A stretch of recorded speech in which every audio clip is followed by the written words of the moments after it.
வணக்கம் அன்பான சொந்தங்களே, நறுக்கென்று 4 வார்த்தை உங்களுடன் நகுலா சிவநாதன். மரங்கள், மரங்கள் ஒரு வரங்கள் என்றுதான் நாங்கள் சொல்லுவோம். உண்மையிலேயே அந்த மரங்கள் ஆண்டாண்டு காலம் எமக்கு பயனளிக்கின்ற ஒன்றாகவே பார்க்கின்றோம். இந்த வகையில் வானத்தில் இருந்து மழையை கொண்டு வந்து தருவது இந்த மரங்கள் என்றால் மிகையாகாது.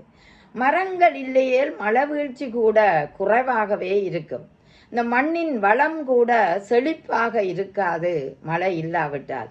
ஆகவே மரத்தை நன்றாக வளர்க்கக்கூடிய ஒரு நிலையை பார்த்தமென்றால் அந்த மழை வீழ்ச்சி எவ்வளவு தூரம் உதவுகின்றது. மரங்கள் ஒவ்வொரு மனிதருக்கும் மகிழ்ச்சியை தரக்கூடிய ஒன்று. ஒரு பூச்செடியை நீங்கள் வளர்த்து பாருங்கள், அந்த பூக்களோடு பேசி பாருங்கள். ஆகா, என்ன அருமையாக இருக்கும். ஒவ்வொரு பூக்களும் மலர்கின்ற மலர்வை பார்க்கும்போது எங்களுக்கு ஒரு புன்னகைக்கும் அந்த மலரை பார்க்கவே நாங்களும் புன்னகைக்க வேணும் என்பதை எடுத்து காட்டக்கூடிய ஒன்றாக இருக்கின்றது. அதாவது இன்று நாம் சந்திக்கின்ற மிகப்பெரிய சவால் இந்த காற்று மாசுபடுதல். இந்த காற்று எப்படி மாசுபடும்? அந்த மாசுபடுதலை குறைக்கக்கூடியது தாவரங்கள் என்றால் மிகையாகாது. ஆண்டுக்கு சராசரியாக 17 லட்சம் பேர் காற்று மாசுபாட்டால் இறப்பதாகவே ஒரு தகவல் இருக்கின்றது. இப்போதுள்ள வெப்ப அதிகரிப்பு ஏன் என்று நினைக்கிறீர்கள்? இப்போதுள்ள, அதாவது மரங்கள் கூட இருந்தால் வெப்ப அதிகரிப்பு குறைவாக இருக்கும், குளிர்மையாக இருக்கும். நிழலை தரக்கூடியவை மரங்கள் தானே. அந்த நிழல்கள் கூட எங்களுக்கு குளிர்மையை தருகின்றன.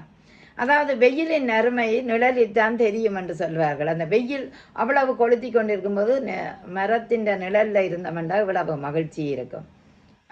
வீட்டில் குளிர்ச்சியை தருவது ஒரு பூமரம்.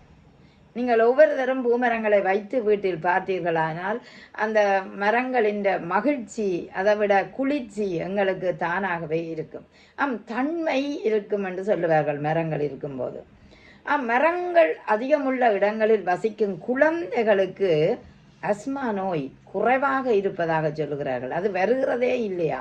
காரணம், அந்த நல்ல சுத்தமான காற்றோட்டம் அங்கு நிலவுவதால அது குறைவாகவே இருக்கின்றது.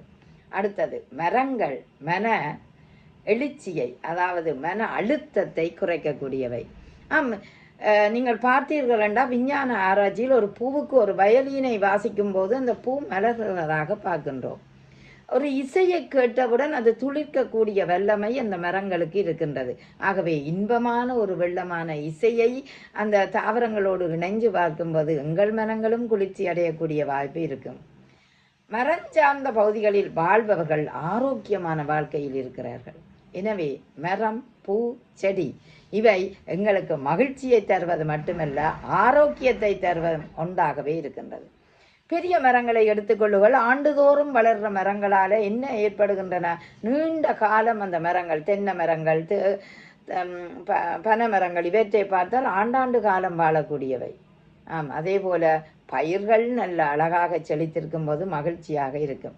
எனவே தாவரங்களோட பேசி பார்க்கும்போது மன அழுத்தம் குறைவது போல அந்த மன மகிழ்ச்சி, ஈர்க்கக்கூடிய தன்மை, பூக்களின் வண்ணமான பூக்களை கண்டு மலர்ற தன்மை எப்போதும் இருக்க வேண்டும்.